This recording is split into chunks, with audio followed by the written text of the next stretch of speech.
Danielle Rivers didn't talk much. She was new, overweight, black, and quiet, exactly the kind of student they thought they could turn into a joke without consequences. They teased her in the halls, humiliated her during lunch, made sure everyone knew she was the school's favorite target. And when she finally said something, the adults told her to ignore it. So the next time they came for her, she didn't walk away. What happened next didn't just flip the power dynamic inside the school. It exposed what the staff ignored, what the bullies never expected, and what Danielle had been holding back the entire time. Before we go any further, comment where in the world you are watching from and make sure to subscribe. Danielle Rivers had learned early that silence could protect you.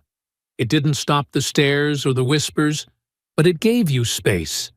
Just enough to keep people from thinking they could reach you. On her first day at Grand Pines High, she walked through the front gates with her backpack slung over one shoulder, and her eyes lowered just enough to avoid direct contact without looking weak. The school looked like something out of a brochure.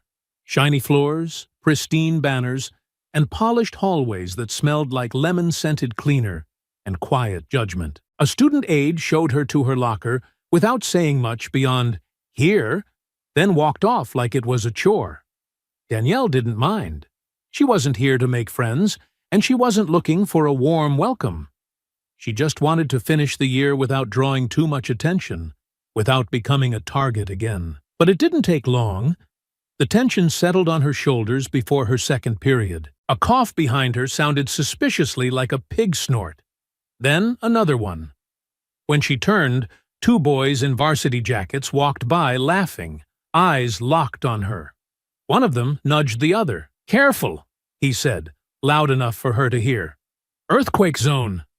The other chuckled and tossed a sideways glance her way. "She's gonna need a whole new wing just to fit in gym class." Danielle didn't flinch. She kept walking, kept her chin up, and stared straight ahead. But her ears burned.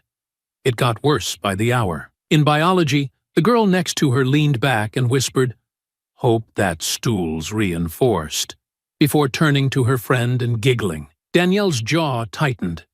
She didn't turn her head. She just kept writing. Even as the laughter spread behind her like a slow ripple through the room, she didn't say a word when one of the other girls dropped a candy bar wrapper onto her lap in history class, mouthing, "Oops," like it was an accident. Nor when someone slipped her name onto the lunchroom's dry erase joke board with "Big D extra cheese please" scrawled in red marker beneath it. By lunchtime, she sat alone by the vending machines, tucking her legs beneath the bench, her tray balanced carefully. Two girls from her first period math class sauntered past, laughing loud enough to draw attention, looking right at her without bothering to hide it. "Is that all she's eating?" one said mockingly. "That's not enough to keep her from fainting." "Let her starve," the other replied. "Let's wait for the bleachers." Danielle looked down at her food and didn't respond. She didn't move until they were gone. She picked up her tray, dumped it without a word, and left the cafeteria with her back straight. In gym, the cruelty turned deliberate. When her name was called during roll, someone oinked behind her. The sound was sharp, cutting through the echo of sneakers and bouncing balls. A second followed, a boy's voice, smug and taunting. "Don't let her run. It'll crack the floor." Laughter broke out from the bleachers. The gym teacher blew her whistle but didn't say anything about the noise. She just moved on. Danielle felt every breath tighten in her chest. Not from running, but from holding back the storm brewing inside her. It wasn't the first time she'd been the punchline. But Grand Pines wasn't just another school. It was the kind of place where cruelty dressed itself up as humor, and everyone looked the other way. By the time the final bell rang, Danielle walked with the heavy calm of someone who'd spent the day swallowing every insult. She moved slow through the parking lot, each step deliberate, steady, like she was walking underwater. That's when she saw them. Three girls leaning against the flagpole, their arms crossed, smug smiles painted across their faces, varsity jackets, matching lip gloss, and the look of girls who thought they ran the world. One of them tilted her head as Danielle approached, pretending to look thoughtful. "Think she can fit on the bus?" she said, loud and clear. Might have to get her own, the second girl smirked. Nah, just tie her to the roof like luggage. The third pulled out her phone and snapped a picture without shame. Smile, girl. You're gonna go viral. Danielle didn't stop walking. She didn't look at them. She kept moving, face still, hands in her pockets, eyes fixed on the sidewalk ahead. She crossed the street and kept walking until their voices faded behind her. But the picture, they'd taken that on purpose. And in that quiet moment, with her back to them and the sun casting long shadows across the pavement, she knew one thing for certain: tomorrow would be worse. Danielle didn't speak about it that night. She sat at the kitchen table while her aunt cooked, the smell of garlic and onions drifting through the house, music playing low in the background. She stirred her food slowly, not out of hunger, but for something to do with her hands, nodding now and then at her aunt's casual conversation, but offering little in return. Aunt Nia didn't push. She never did. She'd raised Danielle long enough to know that some things needed time before they were spoken out loud. The next morning, Danielle woke up earlier than usual and moved slower than she had the day before. There was nothing wrong with her body, no injury or sickness, but she felt like every muscle had absorbed the weight of yesterday's silence. She dressed carefully, hoodie zipped halfway, and tied her hair back the way she always did when she didn't want to be noticed. She walked into the school building with her head down, but her eyes alert, already scanning faces, already measuring the mood. The first sign came at her locker. Tucked into the slits in the door, crumpled just enough to make sure she'd have to touch them, were candy wrappers, Snickers, Twix, a pack of powdered donuts. She pulled them out and tossed them in the garbage without a word. A girl across the hall nudged her friend and whispered, "Guess someone's got breakfast?" The friend giggled and added, "Probably still hungry." Danielle didn't look at them. She didn't need to. She knew their faces already, the way their expressions barely changed when they said these things, like it wasn't meant to hurt, like it was all just part of the daily script. First period was quiet, but second brought more of the same. Someone had drawn a cartoon on the corner of the whiteboard, right where she always sat, a crudely shaped figure, big and round, with a speech bubble that said, "Feed me." No one said who did it. The teacher erased it without comment. But Danielle saw the smirks around the room. The joke had already done what it was meant to do. In the hallway between classes, she heard her name in a low chant from a group of boys near the water fountain. Danielle. Danielle. The rhythm was mocking, dragged out, said in the kind of sing-song voice little kids use to tease each other. When she passed them, one of them made a loud snorting sound and stepped back dramatically like she'd nearly stepped on his foot. "Damn, girl," he said, hands up like he was trying to defend himself. "Next time, warn us before you roll through." The others laughed, and one slapped the locker door for emphasis. Danielle kept walking, eyes fixed ahead, ears burning but her face still unreadable. Gym class was worse. The gym teacher made the mistake of letting the class choose teams again. Danielle stood in the same spot as always, arms folded over her chest, waiting. The line of captains, 2 boys and one of the girls who always hung around Kelsey, looked right through her. Names were called, people ran to their teams, and Danielle stayed where she was until the last pick was down to her and a boy with a limp. One of the captains sighed. "Fine," he said, pointing at Danielle. "Come on, just try not to fall on anyone." The comment drew more laughter than it should have. Danielle didn't respond. She just joined the team and played the game the same way she always did. Quiet, focused, holding herself back more than necessary just to avoid drawing more attention. When the game ended, someone called out, "We would have won if the floor wasn't slanted." And a second voice replied, "It's not slanted. It's just struggling under all that weight." In the locker room, Danielle took longer than usual to change, waiting until most of the others had cleared out. But 2 of the girls lingered behind, both of them standing by the sinks, fixing their hair and pretending not to notice her. She knew their names now, Brooke and Amber. They were always around the ringleader, always whispering, always smiling when someone else crossed the line. Amber glanced at her in the mirror and smirked. "You know," she said casually, brushing her hair back, "you could probably drop like 20 pounds if you just skipped lunch for a week."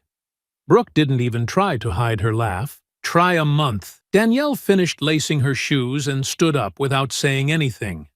She walked past them like they were ghosts, like their voices didn't exist, like they hadn't already spent 2 days trying to chip away at something they didn't understand. By the time she reached her last class, her stomach hurt. Not from hunger, not from nerves, but from everything she hadn't said, from every response she held back. Then, just before the bell rang, it happened. A paper was taped to the front of her desk.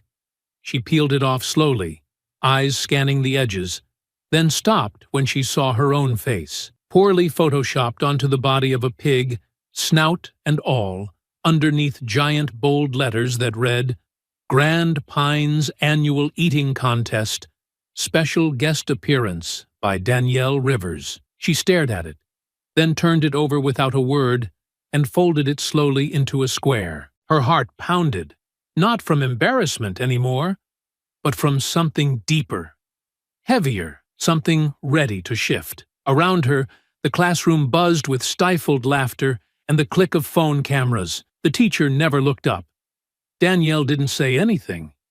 Not yet. But when she stood up and walked to the office, paper in hand, she wasn't walking like someone who was broken. She was walking like someone counting every step. Danielle walked into the office with the folded paper gripped tightly in her hand, her fingers pressing deep creases into the corner as if she needed to feel something solid, something sharp against her skin to stay steady. The front desk assistant glanced up from behind the computer, offered the same half-smile she gave everyone, and asked if Danielle needed a late pass. "I need to see Principal Warner," Danielle said, voice level, calm, in the way that only comes when someone has passed through the embarrassment, and landed squarely in quiet rage. The woman blinked, clearly not expecting that tone. "Is this an emergency?" "Yes," Danielle replied without hesitation.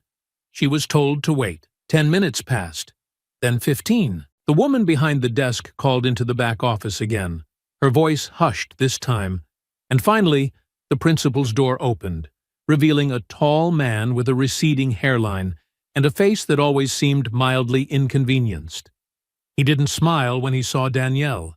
He just waved her in like he was already tired of whatever she was going to say. She stepped inside and stood in front of his desk while he sat down, adjusting the cuffs of his shirt like they were more important than the student in front of him. The office smelled like stale coffee and printer paper. Diplomas lined the back wall, and a stack of untouched yearbooks sat near the window. "Danielle, right?" he said. "What can I do for you?" She didn't answer right away. She unfolded the flyer carefully and placed it on his desk. His eyes flicked to it. He stared for a few seconds longer than she expected, long enough to read every word, to take in the image, the title, the laughter behind it. Then he looked up and offered a polite shrug that made her chest tighten. "Teenagers can be cruel," he said, "but the best thing you can do is ignore them. Don't give them the reaction they want." Danielle didn't move. "Sir, this was taped to desks," she said evenly. "People are passing it around on their phones. I've been followed, laughed at, and mocked since I got here. This," she tapped the paper, "isn't just a joke. This is targeted. It's harassment." He leaned back in his chair, exhaled loudly, and gestured toward the paper like it was beneath his attention. "I understand it's upsetting," he said, "but part of being in high school is learning how to deal with people who don't always treat you well. If I punished every student who made a joke, this entire school would be suspended." Danielle's fingers curled into fists at her sides, but she kept her voice steady. "I'm not asking you to suspend anyone," she said. "I'm asking you to do something." "I am doing something," he said quickly. "I'm telling you how to handle it. Rise above it, Danielle. Don't let it get under your skin. They'll move on to someone else once they realize they're not getting a rise out of you." She stared at him, her heart thudding slow and heavy behind her ribs. She felt something sink inside her, not the pain of being humiliated, but the sharp, clean break that comes when you finally understand that no one is coming to help. "Right," she said, and turned to leave. He didn't stop her. He didn't ask for the flyer. He didn't even look up again. She left the office the same way she came in, silent, composed. But something in her steps had changed. The quiet she wore so tightly, the armor she thought would protect her, had cracked. And underneath it, something else had started to move. When she got home, she didn't speak. She went straight to her room, closed the door, and sat on the edge of the bed, staring at the floor. Her bag slumped beside her, shoes still on, hoodie bunched at the elbows. She stayed that way for a long time, frozen in thought, watching her own anger grow into something heavier than sadness. Her aunt found her like that just after 6. The gym had closed early, and she'd brought home takeout, expecting to eat on the couch and talk through the day like they usually did. But when she saw Danielle's face, her expression changed. "What happened?" she asked quietly. Danielle didn't answer at first. She just handed her the flyer, still slightly creased, the image still just as vile. Aunt Nia unfolded it slowly, her eyes narrowing as she took it in. "They put this up at school?" she asked. Danielle nodded. "They laughed. They filmed me." Nia's jaw tightened. She set the paper down carefully, then looked at Danielle with a stillness that came from years of fighting her own battles. "And what did the school do?" Danielle's voice was hollow now. "Told me to ignore it. Told me it was part of growing up." Nia didn't speak right away. She sat down across from her, the table between them now empty, but for that one flyer. Then she leaned forward and rested her elbows on her knees, voice low, steady. "You've been trying to walk quiet. I get that. You wanted to prove something, that you're better than all this, that you don't need to fight to be strong." Danielle said nothing. "But sometimes," Nia continued, "people don't hear you until you make noise they can't ignore." "I don't want to be like them." "You're not like them," Nia said. "You never were. But you're going to remind them who they're messing with." Danielle looked up slowly. "Tomorrow?" she asked.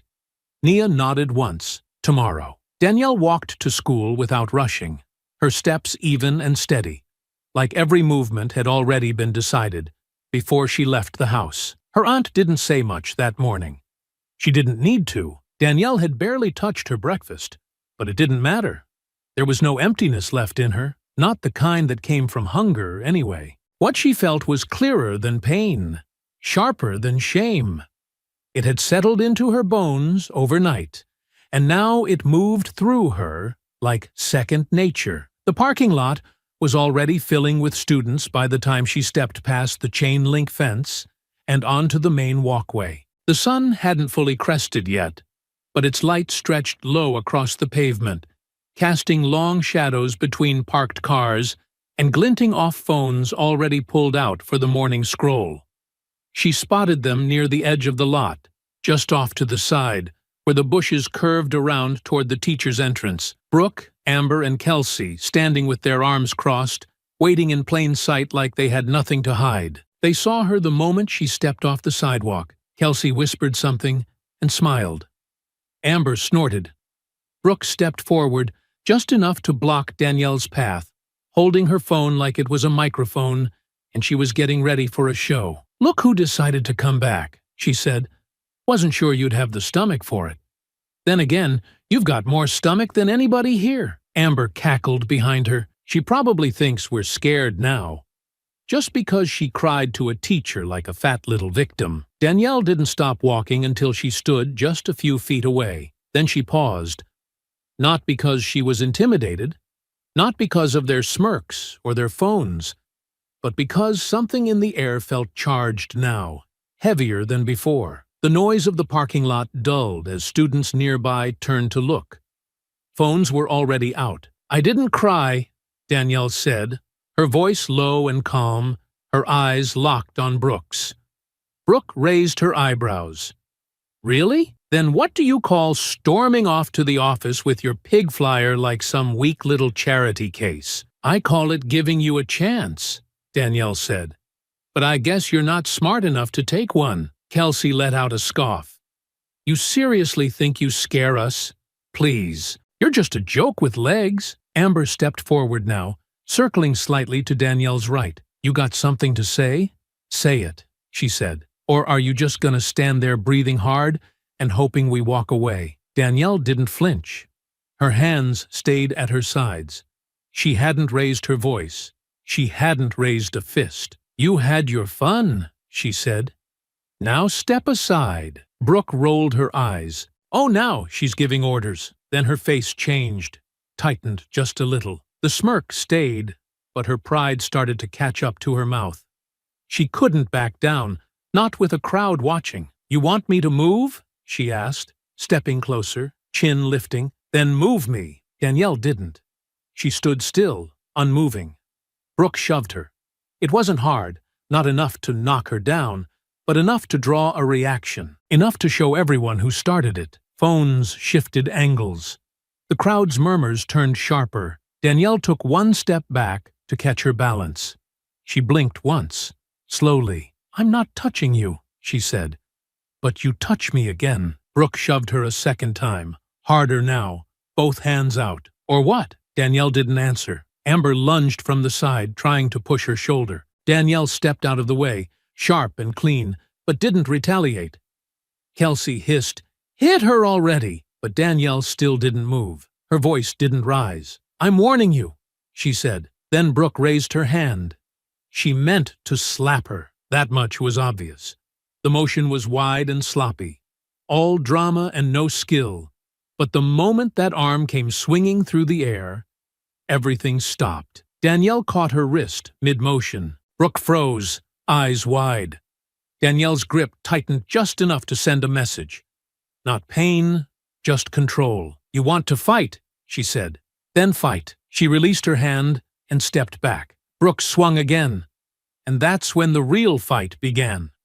Brooke's second swing came faster, her pride and panic folding together in a clumsy blur of movement, but she was too late to realize what she had walked into. Danielle didn't dodge. She didn't retreat. She stepped into the arc of Brooke's arm and let her body shift with practiced control, grabbing her elbow and pulling her forward just enough to break her balance before sending a tight, sharp hook into her ribs. It wasn't wild. It wasn't angry. It was deliberate. And it was devastating. Brooke stumbled backward with a sound somewhere between a gasp and a sob, clutching her side as her phone hit the pavement and skidded across the lot. The crowd sucked in air like a single lung, voices lifting as the shock rippled through them. But Danielle wasn't watching them. She was already turning, already catching the edge of movement, as Amber lunged with both hands raised like she was going to shove her again. She didn't get the chance. Danielle's hand flashed up and slapped Amber's arm away with a clean deflection, before stepping in and delivering a body shot to her midsection.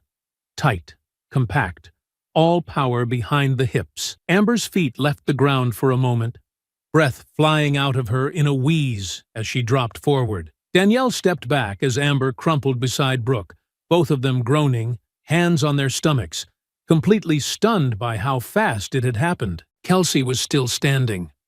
Her eyes were wide, her mouth open, one hand clutching her phone, the other hanging limp at her side. She hadn't moved until now, frozen between fear and disbelief. Then, like something inside her snapped, she rushed forward in a burst of panicked energy, swinging wild with her bag still on her shoulder, a desperate yell rising from her throat. Danielle didn't wait for the strike to land. She ducked low, sidestepped with smooth footwork, and swept her leg across Kelsey's ankles in one clean motion. Kelsey's feet slid out from under her, and she hit the pavement with a yelp that cut off midair, her back slapping hard against the ground. Her phone flew from her hand. Her bag twisted under her side. She lay there, dazed, chest heaving, face flushed with pain and confusion. All around them, The crowd had pulled into a wide circle, some students frozen, others with phones up and recording every second. No one stepped in. No one tried to help. No one even shouted for a teacher. They just watched, caught in the silent awe that only came when something you thought would never happen had just torn itself into the open. Danielle stood at the center, shoulders steady, chest rising with slow breaths. She didn't shout. She didn't gloat. She didn't chase them down or deliver more than was needed. She stood like she'd just finished sparring at her aunt's gym, controlled, alert, but perfectly calm. The bruises wouldn't come until later. The swelling, the fear, the shame, all of that belonged to the girls on the ground. Brooke tried to push herself up, but her arm shook and gave out. Amber rolled to her side, coughing dryly. Kelsey groaned and clutched her back, wincing like every movement was a reminder of what she never saw coming. Then came the teachers. Two of them emerged from the building at once, shouting for everyone to back away, waving their arms to scatter the crowd. The assistant principal followed close behind, confusion etched into his face as he took in the scene. The three girls on the pavement, the silent students with their phones, and Danielle standing alone, untouched and unbothered in the middle. "What happened here?" one of the teachers demanded. Nobody answered at first. Then someone in the back said quietly, "They jumped her." She defended herself. The teacher looked at Danielle, then at the girls still trying to sit up. The assistant principal stepped forward, his voice tight, trying to regain control. "Danielle Rivers," he said, "come with me. Now." She nodded once, picked up her backpack without looking at the crowd, and walked calmly past them toward the building. No one reached out to stop her. No one blocked her path. Even the ones who had mocked her the day before said nothing now. They moved aside, faces lowered, phones still rolling, but hands trembling slightly. Inside the office, the atmosphere changed. The front desk assistant stood frozen as Danielle walked in with the assistant principal behind her. The secretary's eyes flicked down to the bruises blooming across Danielle's knuckles and said nothing. They led her into the same room as before. Principal Warner was already waiting. He looked up from his computer as the door opened, his expression flat but tight at the corners. "Sit down," he said. Danielle did. "I'm told you were involved in a fight," he said, opening a folder that hadn't been touched. "I was attacked," she replied. "I defended myself." He didn't respond immediately. He looked down, pretending to read something, then finally met her eyes. "You're suspended," he said, "pending a full review." Danielle didn't flinch. "Okay." Outside that room, the footage had already left the school grounds. It was bouncing from phone to phone, being uploaded, shared, commented on, replayed. No one had edited it. No one needed to. The images were clear. Danielle standing still while Brooke shoved her, Amber charging with both hands, Kelsey flailing wild, and then all three of them dropping one by one in the span of seconds. Danielle didn't know any of that yet. She just sat still in the chair, staring forward, unshaken. For the first time since she arrived at Grand Pines High, the silence around her didn't feel heavy. It felt earned. By the time Danielle stepped out of the principal's office with her suspension letter folded neatly in her pocket, the video had already spread far beyond the school's walls. Someone had uploaded it before first period even began, captioned with a simple line, "She warned them." It wasn't edited or cut for drama. There were no filters, no sound effects, no slow motion, just shaky footage from 3 angles, showing a group of girls surrounding one student, making threats, throwing the first shove, and then hitting the ground one after the other, clean and hard, under hands that never moved with panic, only purpose. The comments came fast. Why did they press her first? She told them not to touch her. This ain't a fight. This is a defense class. Students who'd stayed quiet for weeks now had something to say.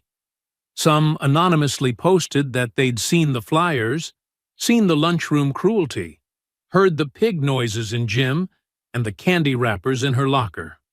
One girl uploaded a blurred shot of the flyer, captioned, "We all saw this in second period. Teacher ignored it." Another posted a clip from gym class weeks ago where Amber made snorting sounds as Danielle ran laps, and a boy on the bleachers laughed hard enough to drop his phone. The video had always been there. It just hadn't mattered. Until now. Local news picked it up before lunch. The headline was simple: "Student suspended after beating bullies. Self-defense or overreaction?" By the afternoon, Danielle's name was trending. Her aunt found out the same way everyone else did, through a coworker who marched into the gym with her phone in hand, wide-eyed, saying, "Nia, is this your niece?" The clip played without sound, but the image was clear. Danielle in the parking lot, surrounded. Danielle being shoved. Danielle holding her ground. Danielle striking with force that came not from anger, but precision. The clip ended with the three girls on the ground and Danielle standing above them like the ground had always belonged to her. Nia said nothing at first. She watched the video once, then again, before reaching for her keys. She left the gym early, drove straight to the school, and walked through the office without asking for permission. When she stepped into the front office, the secretary froze mid-keystroke. Nia asked to speak to Principal Warner. Her voice was even. Her face was unreadable. She was told to wait. She didn't. She walked to the door, opened it, and found him sitting behind the same desk that had once dismissed Danielle like she didn't matter. "You suspended her?" Nia asked. Warner looked up, startled, but recovered quickly. "I did. A temporary measure. There's a process we must follow." "Is that so?" Nia replied, her tone flat. He shifted slightly in his chair, already defensive. "Miss Rivers, I understand your concern, but there are policies in place. Regardless of context, physical altercations are not tolerated." "Your niece defended herself," Nia said, cutting him off without raising her voice. "After being harassed for weeks, after you ignored every warning sign, you had a chance to step in. You chose not to." Warner folded his hands. "It's not that simple." "It never is for girls like her, is it?" Nia said, leaning forward. "But now the whole city's watching. So you tell me, what happens when everyone else sees what you didn't care to look at?" He didn't answer. She left before he could. Outside the school, reporters were beginning to gather. A local station van idled near the crosswalk. Microphones waited at the curb. Danielle wasn't home yet, and Nia wasn't going to let them corner her. She issued a short statement to one camera. Nothing dramatic, just clear. She asked for help. She was told to toughen up. She was mocked, attacked, humiliated. Then she stood her ground. Now everyone wants to talk. Good. Let's talk. That was all it took. Parents started calling the school board. Some were angry that their children had been present. Others wanted answers about the flyer, the taunting, the teachers who stood by. One mother said her son came home crying, not because of the fight, but because he realized he had laughed along with it weeks before and didn't stop it. By the end of the day, the district had released a formal statement. "We are reviewing the incident and all surrounding reports.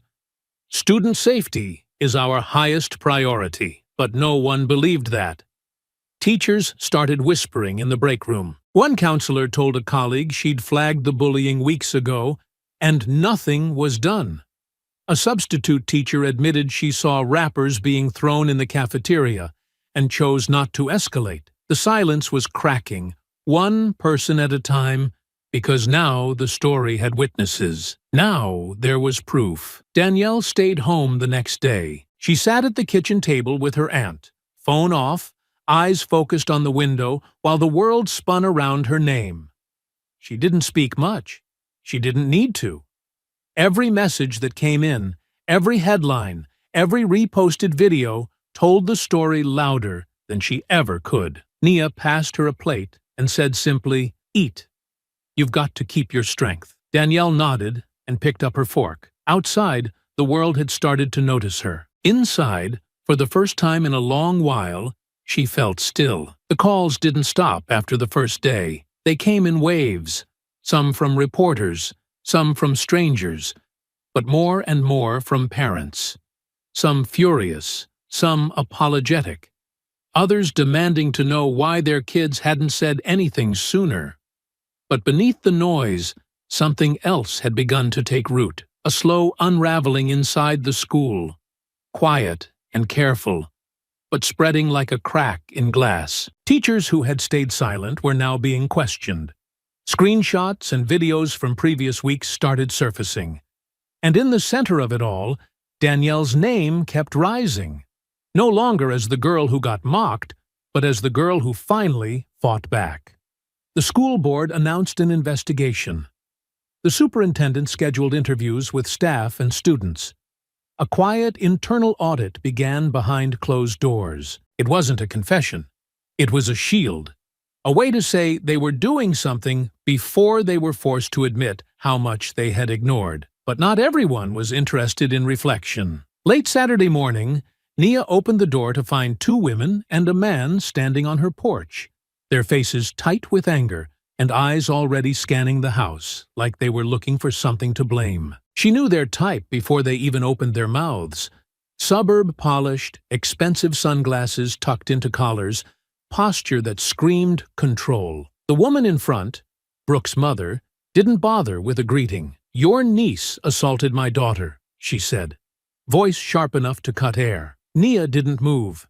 She held the door steady with one hand, the other resting calmly at her side. "She defended herself," she replied. "She put her in the hospital," the second woman snapped, Amber's mother, eyes glossy with fury. "A cracked rib and a concussion. You think that's just defense?" The man, Kelsey's father, stepped forward, voice deeper but no less pointed. "She's lucky we haven't pressed charges." Behind them, a car idled in the driveway. Danielle, who had been helping in the backyard, came around the side of the house and froze when she saw them. Her hands were still dusty from the soil, her hoodie sleeves rolled to the elbows. The parents turned toward her immediately. "You think this makes you some kind of hero?" Brooke's mother demanded. "You attacked 3 girls in front of the whole school. You think that makes you brave?" Danielle didn't answer. "You're not brave," Amber's mother hissed. "You're violent, you're dangerous, and you don't belong in a school with other kids." Nia stepped outside now, shutting the door gently behind her. "Say whatever you came to say to me," she said, voice calm but edged. "You don't speak to her. Then maybe you should have taught her better," Kelsey's father said. "Instead of teaching her how to fight like a street thug." "She knows how to protect herself," Nia said, "because girls like yours have been taught how to humiliate without consequences." Brooke's mother shook her head. "You don't get to spin this. You raised a bully. And now everyone thinks our girls are monsters. They made themselves monsters," Nia replied. "Danielle didn't put those flyers up. She didn't throw rappers in lockers or mock people in gym class. She didn't start filming and laughing when someone was hurting. All she did was stop pretending she could take it." "You should be ashamed," Amber's mother spat. "If it were my daughter who'd done that to someone, I'd drag her to every house in town to apologize." Nia took one step closer. "If your daughters had apologized instead of escalating, this never would have happened. But they pushed. They shoved. They swung first. And now you're here trying to rewrite it. You think this ends well for her?" Brooke's mother asked. "This attention won't last. People forget, but our daughters will remember, and so will we." Danielle, who had remained still the whole time, finally spoke. "Good," she said. "Remember it exactly how it happened." The parents turned back toward her, eyes narrowing. "I warned them," she said. "I asked them to stop. I walked away. I gave them every chance. They made their choice." Brooke's mother stepped forward like she wanted to say more, but something in Danielle's face stopped her.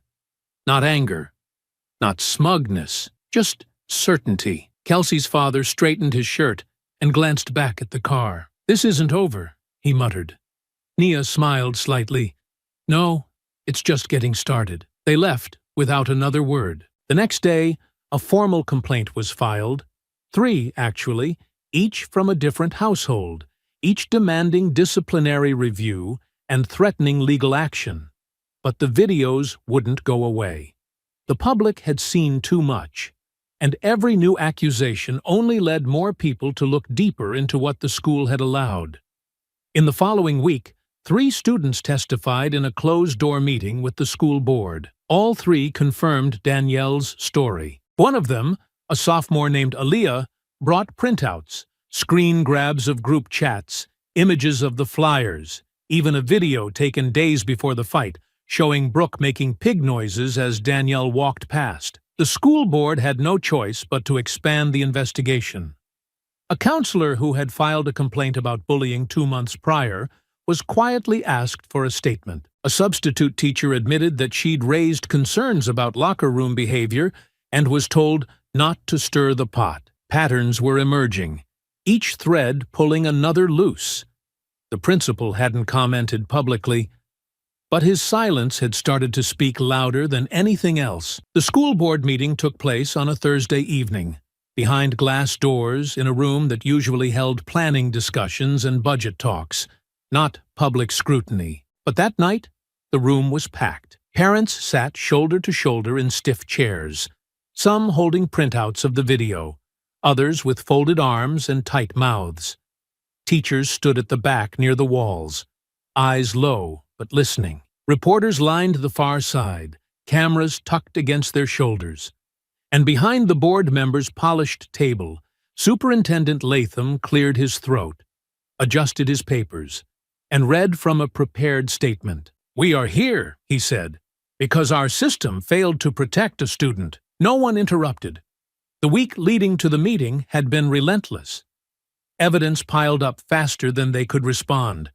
Students submitted statements describing what they'd seen and heard. Parents forwarded screenshots from group chats. Even teachers, quiet at first, began speaking in confidence, describing a culture where certain students were allowed to do as they pleased, so long as they came from the right families, smiled in the right places, and didn't draw too much attention to themselves. A senior math teacher admitted that complaints about Brooke and her circle were dismissed at staff meetings. A janitor turned in a stack of confiscated flyers he'd collected from the bathrooms over 2 weeks, unsure at the time what to do with them, but now relieved he hadn't thrown them away. The board didn't make a dramatic announcement that night. There was no sweeping declaration, just a slow unraveling of decisions that piece by piece began to rebuild what had been broken. Principal Warner submitted his resignation the next morning. It wasn't framed as punishment. The official letter cited personal reasons and the need for new leadership, but everyone understood. His face didn't appear on the morning announcements again. His nameplate was taken down by noon. That same day, the disciplinary committee reconvened to review Danielle's suspension. After a private hearing with her and Nia, and after reviewing the full extent of the footage, the board voted unanimously to overturn it. The next message came to Nia by email, short and formal. Danielle Rivers's suspension is lifted effective immediately. Please contact the office to arrange her return. We deeply regret the circumstances that led to this outcome. It wasn't an apology, but it was enough. Danielle didn't react when she read it. She sat at the kitchen table, hands folded around a glass of water, her aunt reading over her shoulder. When she finished, she passed the phone back and said simply, "I'll go back Monday." Nia nodded. "You ready?" Danielle looked out the window, then back at her plate. "I've always been ready." They just weren't. Meanwhile, the fallout continued. Brooke, Amber, and Kelsey were called in for individual review meetings with the district's disciplinary panel. Their families tried to argue context, emotional distress, provocation, even fear, but the evidence didn't bend. Footage, witness accounts, and prior complaints painted a picture too clear to dismiss. They were expelled by the end of the week. The decision didn't sit well with their parents, who gave carefully worded interviews to sympathetic outlets, trying to spin the narrative, but public opinion had already turned. The footage had gone too far. The story had grown legs, and Danielle had become something no one expected her to be: undeniable. When she returned to school that Monday, the halls weren't silent, but they were different. Whispers followed her, but not the cruel kind. Students moved out of her way, not out of fear, but with a kind of guarded respect. Teachers greeted her with quiet nods. Even those who'd once ignored her presence now looked up when she passed. She didn't smile. She didn't slow down. She moved through the building like she belonged in it. And for the first time, no one dared challenge that. In homeroom, a girl who hadn't spoken to her all year leaned over and said softly, "I saw what they did to you. I should have said something." Danielle didn't answer right away. She just looked at the girl, not with gratitude, not with judgment, just a quiet, even stare. Then she said, "Next time, don't wait." In the cafeteria, she sat at the same table near the vending machines. Alone again, but not because she was being pushed out. No one sat too close, but no one threw anything either.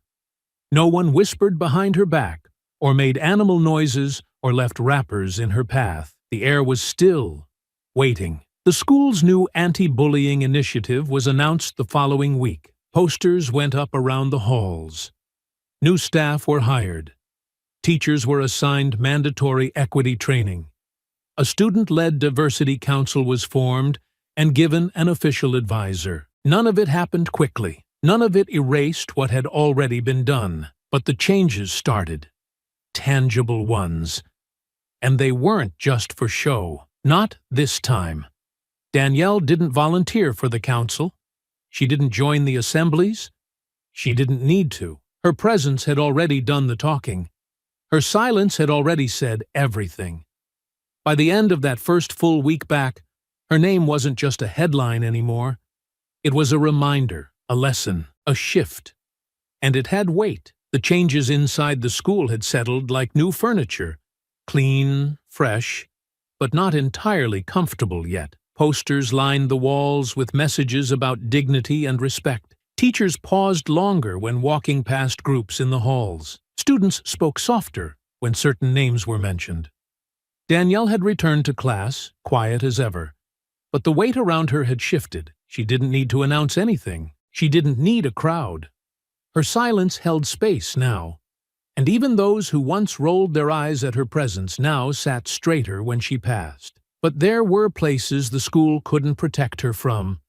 It happened on a Thursday, just past 4 o'clock, when most students had cleared out, and the parking lot had emptied down to a handful of cars. Danielle had stayed late working on a project with her biology teacher. When she stepped out the side exit, the wind had picked up, and the clouds were already settling low, stretching gray across the sky, in a warning that matched the knot forming slowly in her chest. She didn't hear them right away, not until she reached the sidewalk and passed the side fence, halfway between the gym and the staff lot. That's when the voice cut through the air, sharp and familiar. "Well, look who's still walking around like she's something." Danielle stopped mid-step.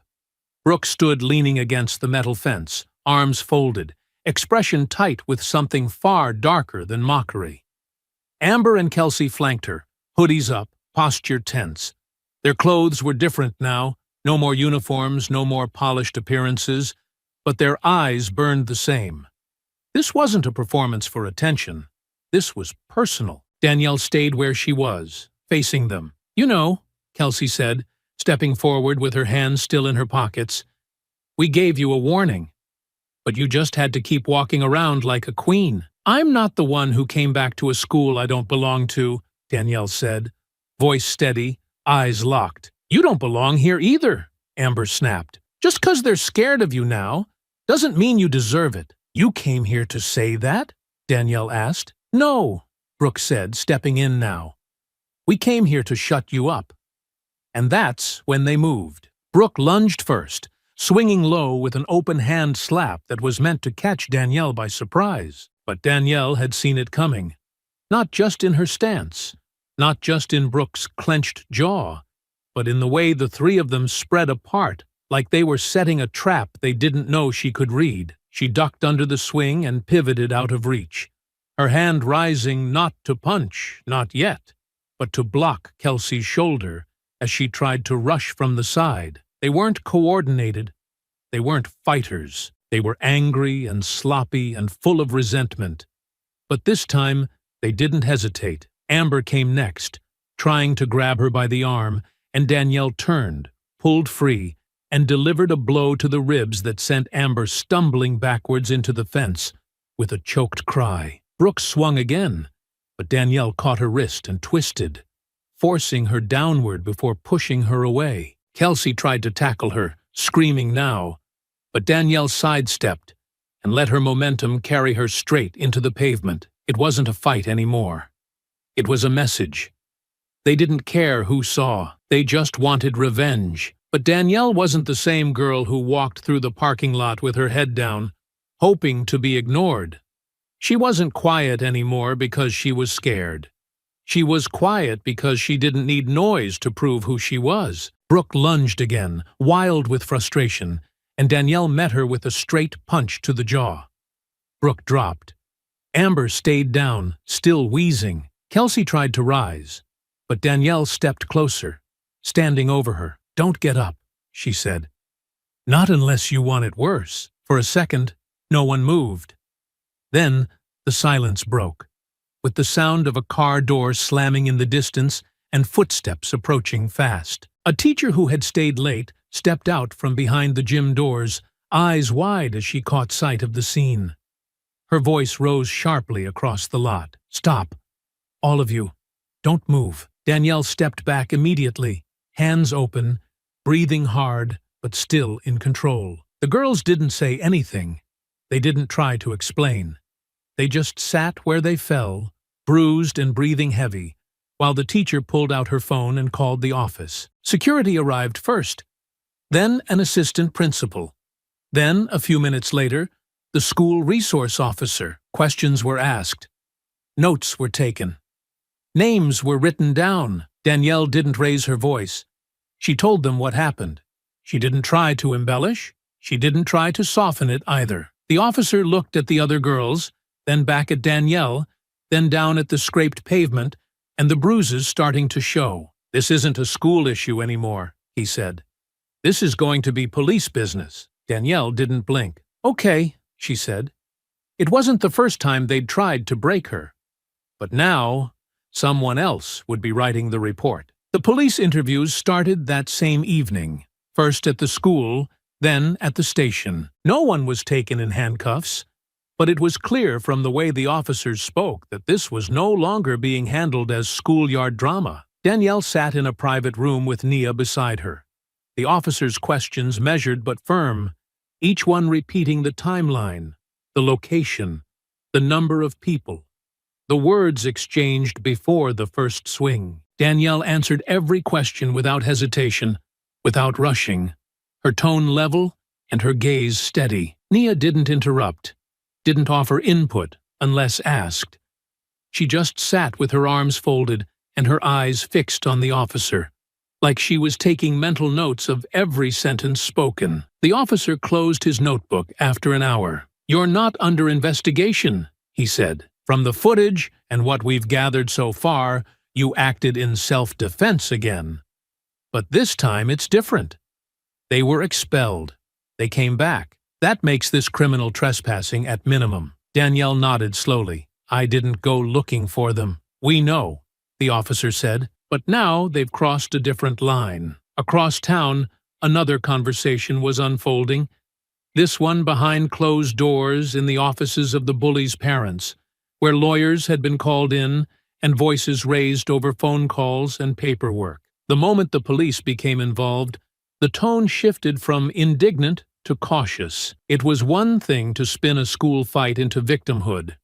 It was something else entirely when charges were on the table. Trespassing, assault, intent to harm. The labels didn't sound like teenage mischief anymore. By Friday morning, the story had made another leap in coverage. Expelled students return, attack teen again. Police now involved. The article ran with screenshots from the second video, one of Danielle blocking a strike, another of Amber on the ground near the fence. Commentary flooded in across platforms, sharper now, angrier. People wanted accountability. Not just from the girls, but from the families that had allowed it to escalate twice. Danielle walked through school that day with more eyes on her than ever. Some were supportive, some uncertain, some just waiting for something to happen next. But the difference now was that no one dared speak around her like they had before. Whispers fell short. Phones stayed lowered. The students who once circled her to mock now gave her space, not out of fear, but because the balance had changed, and everyone could feel it. In third period, the teacher paused the lesson briefly to make a comment that wasn't in the textbook. "I just want to say," she began carefully, "that we should be thinking about what we allow to go unchecked. That silence isn't neutral. It's permission." She didn't say Danielle's name, but no one had to ask who she meant. By the end of the day, Danielle was called to the office, not by the principal, but by a member of the district's legal team who had come in to oversee next steps. She entered a small meeting room with her aunt, who had arrived minutes before, and sat across from two officials, one from student safety, one from compliance, both looking tired but serious. They spoke for almost an hour, asking for details that the police had already taken,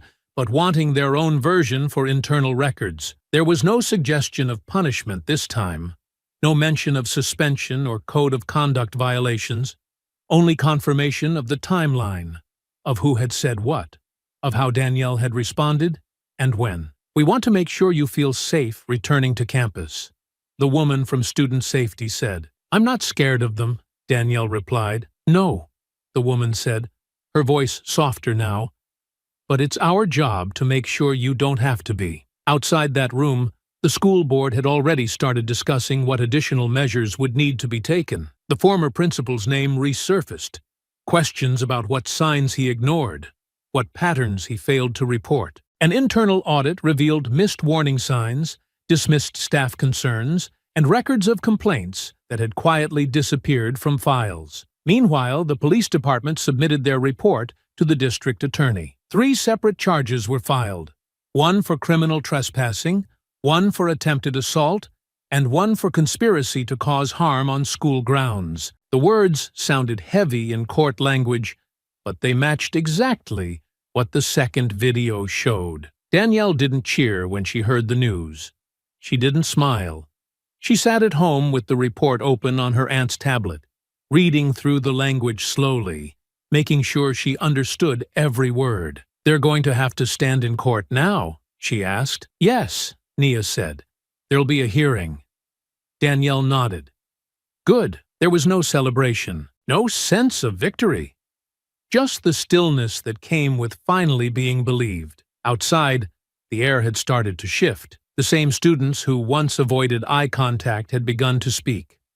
Not to Danielle, always, but around her, carefully, like they were testing how to exist in this new climate, where silence wasn't an option and cruelty didn't stay hidden. One student left a note on Danielle's locker that said, "We saw it. I'm sorry it took this long." She didn't respond. She didn't need to. The damage had been done. But so had the change. And it wasn't done yet. The hearing date was set for the following month, but the fallout started much sooner. The girls' families, once loud in their defense, had gone quiet after the charges were announced. The press releases stopped. The social media posts were deleted. Even their lawyers began advising a different tone. Less blame, more regret. But the damage was already done. The second video had erased any doubt that lingered after the first. Whatever story they tried to spin now sounded like noise. Danielle still went to school every day, just as she had before. She walked the same halls, sat in the same classrooms, kept her head level and her voice measured. But the conversations around her had shifted again. Not just about her, but about the school, the district, and the long list of questions nobody could keep ignoring. A local advocacy group began organizing meetings with parents. Students started writing essays for their English classes on school accountability, on bystander silence, on how culture is shaped not just by rules, but by what gets overlooked. The district superintendent called a press conference midweek. standing stiff in front of the same podium that had once been used for announcing sports achievements and honor roll updates. This time, the subject was different. "We failed to act swiftly," he said, "and because of that, a student was harmed multiple times on our watch. Moving forward, we are implementing a third-party review of all harassment complaints filed within the last 3 years. Every unresolved issue will be reopened, and every failure to follow procedure will be addressed." It wasn't a complete apology, but it wasn't a deflection either. And that mattered. The next day, Danielle was pulled into another meeting, this time at the district office. Nia came with her, like always. They sat across from a new face, a compliance investigator from the county office, sent in to handle the legal crossover now that the situation was straddling both education and criminal codes. "We're not here to ask the same questions," the investigator said. "We're here because your name's been tied to something much bigger than a fight." Danielle didn't react. She just listened. The investigator continued. "Your school had complaints about bullying that never reached our department. We have reason to believe some of those records were buried or ignored, and you're not the only student who was targeted." Danielle's eyes narrowed slightly. "So what happens now?" "We build a case. We interview more students. We find out how deep this goes." Nia leaned forward. "And what do you need from her?" "Nothing she hasn't already done," the investigator said. She spoke up. She told the truth. That's more than most people manage. Later that evening, Nia got a call. This time not from the school, not from a reporter, but from Brooke's father. He didn't yell. He didn't threaten. He asked for a meeting. "We need to talk," he said. "Not about the girls. About how this ends." Nia agreed to meet, but not in private. They sat outside a cafe 2 blocks from the gym, in full view of anyone passing by. Danielle didn't attend. She didn't need to. This wasn't her conversation. He came alone. Suit jacket slung over his shoulder, face drawn with exhaustion. He didn't touch the coffee he ordered. He didn't look Nia in the eye for the first few minutes. "We're not trying to avoid accountability," he said. "We just want to keep things from getting worse." "They already did," Nia said. "Your daughter put her hands on mine twice." "She made a mistake," he said. "She made a choice," Nia replied. "And so did you. Every time you ignored who she was becoming." He leaned back and rubbed his face. "Lawyers are telling us to go for a deal. Plead out, reduce the charges. But I wanted to ask, off the record, what it would take to make this right." Nia shook her head slowly. "You're too late for that kind of talk," she said. "This isn't about revenge. It's about truth. And the truth needs to run its course." He nodded, defeated. "Then I guess we're going to court." "You are," she said. "But Danielle's already won." The next morning, word spread that Brooke's family had offered a formal apology through their attorney. It was tight, legal, full of polished phrasing, regret for the events that transpired, acknowledgement of harm caused, intent to cooperate moving forward. But it wasn't received the way they hoped. The community had seen too much, and they weren't ready to forgive packaged statements. Danielle read the letter once, then handed it to her aunt without comment. Nia asked, "What do you think?" Danielle shrugged. "They're not sorry. They're scared, and she wasn't wrong." At school, teachers started bringing in outside facilitators to lead classroom discussions. Students talked openly about what they saw, what they let happen, and what they didn't want to repeat. One senior said aloud in government class, "We talk about rights all day long, but we never talk about what it means when schools look the other way." The teacher didn't answer. Danielle didn't say anything either. She didn't need to. The silence that used to surround her had changed again. Now it wasn't a tool used to shrink her. Now it was a space she controlled. The courthouse date settled into the town's calendar like a storm warning. Visible, looming, and impossible to ignore. The courthouse date settled into the town's calendar like a storm warning. Visible, looming, and impossible to ignore. Whispers spread across school hallways and dinner tables, carried in text messages and side conversations between parents outside grocery stores. It was no longer a local drama. It had become a mirror that people were afraid to look into. The questions had stopped being just about Danielle or the girls who jumped her. Now people were asking what kind of community had let this happen in the first place. Danielle walked through it all the same way she had from the beginning. Steady, quiet, grounded. She kept her head up, kept her work turned in on time, kept her steps unshaken even when people turned to stare as she passed. The new respect she carried wasn't comfortable or warm. It didn't come with smiles or praise. It came with distance, with caution, with the kind of silence that followed someone who had exposed something ugly in a place that wanted to pretend it was clean. But Danielle had never cared about comfort. She had spent too long learning how to carry herself through spaces that weren't made for her to ask for ease now. Outside of school, the pressure was closing in on the three families who had once laughed at the thought of consequences. Amber's older brother, a college football player, had his scholarship reconsidered after photos of him posing with the girls surfaced online. Kelsey's father, a local insurance agent who once boasted about knowing the mayor, found himself fielding quiet phone calls from clients, asking if his name would be in the papers again. Brooke's mother, once president of the school's booster club, had stepped down without a word. Her name no longer appeared in PTA emails. What began as arrogance had soured into paranoia. And then the threats started. It began with a voicemail. No name, just a voice that said, "Keep pushing, and it won't end in court." Danielle's aunt reported it immediately. The officer who took the report looked genuinely unsettled. Then came a note slipped into their mailbox, words typed and unsigned. "You made your point. Back off. Let it die." Nia handed it straight to the detective assigned to the case. No hesitation, no panic, just a clean chain of custody and a face that said she wouldn't be moved. Danielle didn't say much about it.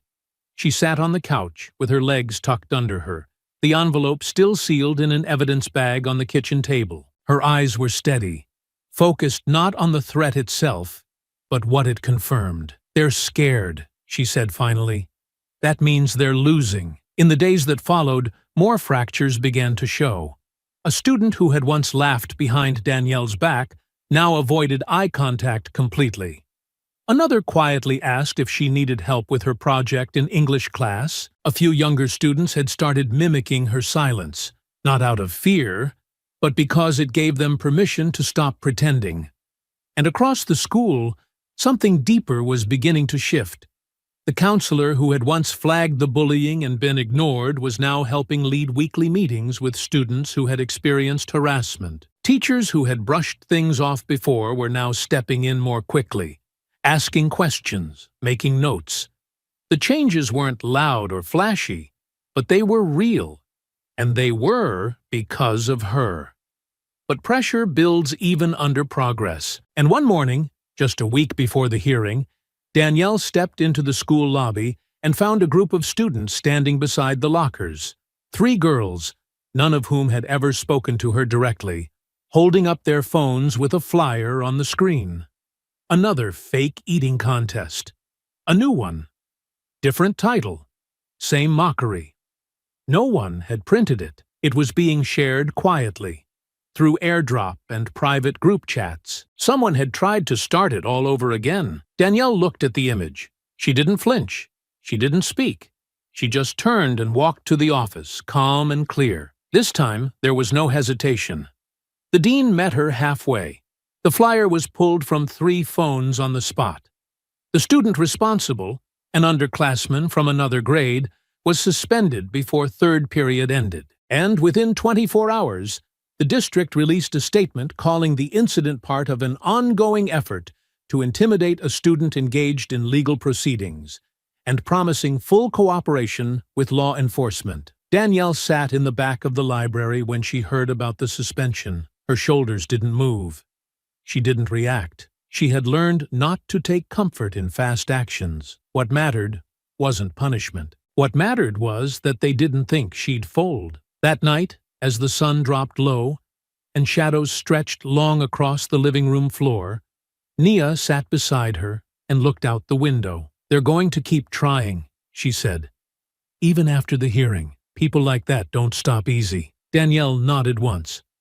"I'm not going anywhere," she said. And she meant it. Whatever came next, she would face it the way she always had.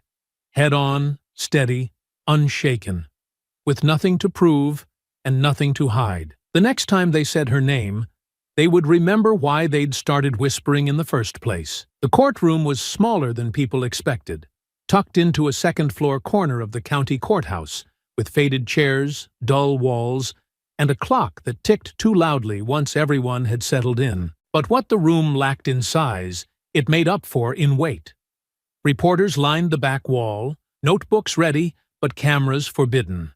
A few parents sat in silence near the middle row, some with crossed arms, others with folded hands and tight expressions. School administrators were seated near the side, flanked by district representatives who had learned, by now, to let their attorneys do most of the talking. Danielle sat at the front beside her aunt, her hands folded neatly in her lap. Not nervous, not excited, just ready. The girls sat across the aisle, separated by their respective lawyers, none of them looking at her. Their posture said everything. Shoulders pulled in, eyes lowered. Not one of them carried the smugness they once flaunted. They had lost that when the police report was filed. What remained now was dread. The hearing began with a soft-spoken judge who read through the charges without drama: criminal trespassing, attempted assault, and coordinated harassment on school grounds while knowingly barred from the premises. The phrasing was formal, but Danielle knew what it meant. It meant they came back when they weren't supposed to. It meant they laid hands on her again. And this time, it meant someone else, not just her, had finally said that was enough. Each defense attorney took their turn. One leaned heavily on their client's age. Another cited emotional instability, triggered by expulsion. A third tried to frame the second confrontation as a misunderstanding, a volatile encounter between teenagers spun out of proportion. The judge listened without interrupting. The room held its breath without moving. Then came Danielle's turn. She didn't take the stand to cry. She didn't take it to lecture. She spoke clearly, without rushing, answering every question with the same calm she had shown in every hallway, every meeting, every video that had gone viral before anyone learned her name. She described the first flyer. She described the candy wrappers, the mocking voices in gym, the threats, the laughter, the silence from teachers who didn't want to be involved. She described how she tried to walk away again and again, until walking away only gave them more permission. She ended with one line that silenced even the sound of the clock. "I did everything I could not to fight them, but they came looking for me twice." The judge nodded slowly. "You're not on trial today," he said, "and for what it's worth, I believe you." There was no applause, no outburst, just the still, undeniable shift of truth settling into the room. After a brief recess, the judge returned and delivered his ruling. All three girls were found guilty on the trespassing and assault charges. The court declined to move the case into juvenile detention, but each girl was sentenced to probation, mandatory counseling, and enrollment in an alternative education program. The judge ordered them to stay 500 feet from Danielle at all times and barred them from setting foot on any school grounds within the district. Violations would result in immediate arrest. Their families sat frozen, their attorneys whispering, their expressions blank with shock they tried to hide behind forced composure. But the consequences were real now. Permanent records, legal restrictions, a clear message not just to them, but to anyone watching. Danielle stood when it was over. She didn't smile. She didn't celebrate. She walked out with her aunt beside her, straight-backed and silent, the same way she had walked into the building, on her own terms. Outside, the sky was clear. Reporters called out, asking for comments, for reactions, for statements. Danielle said nothing. Nia answered with a short line, and nothing more. She told the truth, and the truth held. In the weeks that followed, the aftershocks rippled through the school and beyond. The district implemented new reporting systems, anonymous complaint portals, quarterly reviews. A full-time equity officer was hired. Teachers began receiving training they should have had years ago. The old culture of letting things slide, of looking the other way, didn't disappear overnight, but it started to lose its footing. And Danielle, the girl who had once been mocked behind her back and ignored when she spoke, became the name people mentioned when they talked about change. Not as a symbol, not as a cautionary tale, but as the girl who stood up, held her ground, and didn't flinch, even when it was easier to stay quiet. She didn't ask for attention, but she got it, and now nobody could take it back. It didn't happen all at once, but the silence around Danielle changed shape after the hearing. Where it had once closed in on her like a wall, now it followed her like a boundary people knew not to cross. She still walked the same hallways, passed the same lockers, sat in the same classrooms, but the energy that once met her at every turn, mocking glances, whispered jokes, long stares filled with judgment, had gone quiet. Not because people had suddenly become kinder, but because they had been forced to see her, not as a stereotype, not as a target, but as someone who had endured everything they threw at her and stayed standing. The school adjusted around her, bit by bit. Some teachers changed the way they moved through the building. They lingered longer in the halls between periods. They watched more closely during lunch. They called things out that they used to let pass. Students noticed. Conversations shifted. Some still didn't say anything, but now it was hesitation, not apathy, that held them back. Danielle didn't talk much about the trial once it ended. She didn't bring it up in class, or answer questions from kids who wanted details after staying quiet all semester. She let her silence say what needed to be said. Her presence alone was reminder enough. But there were moments, small ones, where the change felt real. Like the day she found a handwritten note inside her locker, folded in half, with neat blue ink on lined paper. It wasn't signed, just a message. You made me realize I was part of the silence. I won't be again. She didn't know who wrote it. She didn't try to find out. She tucked it into her bag and kept walking. At home, life settled into a steadier rhythm. Her aunt still ran the gym, still came home with chalk on her hands and soreness in her shoulders. But now there was something new in the way she looked at Danielle. Pride that had always been there, now tempered with a kind of respect that was no longer just protective. Nia had taught Danielle how to fight with her hands, but Danielle had taught herself how to fight without ever needing to strike first. Some nights, they sat on the porch without talking. The quiet between them, comfortable now, stretched out over the low hum of traffic and the occasional sound of neighborhood kids riding their bikes down the block. One night, after the weather turned warm again, Nia handed Danielle a cold bottle of water and said, "They'll write about you one day." Danielle took the bottle, twisted the cap, and took a long drink before answering. "They already did," she said.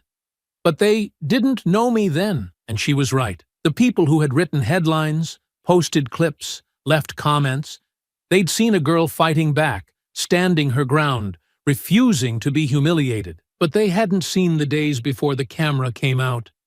The weight of holding it in, the nights of wondering if it would ever stop, the bruises no one bothered to look for, the strength it took to show up anyway. Now, they knew. As for the girls, Brooke, Amber, and Kelsey, their lives had taken a sharp turn.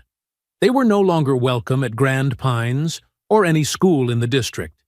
They were transferred to an alternative program far across town, stripped of their social standing, their reputations tarnished beyond quick repair.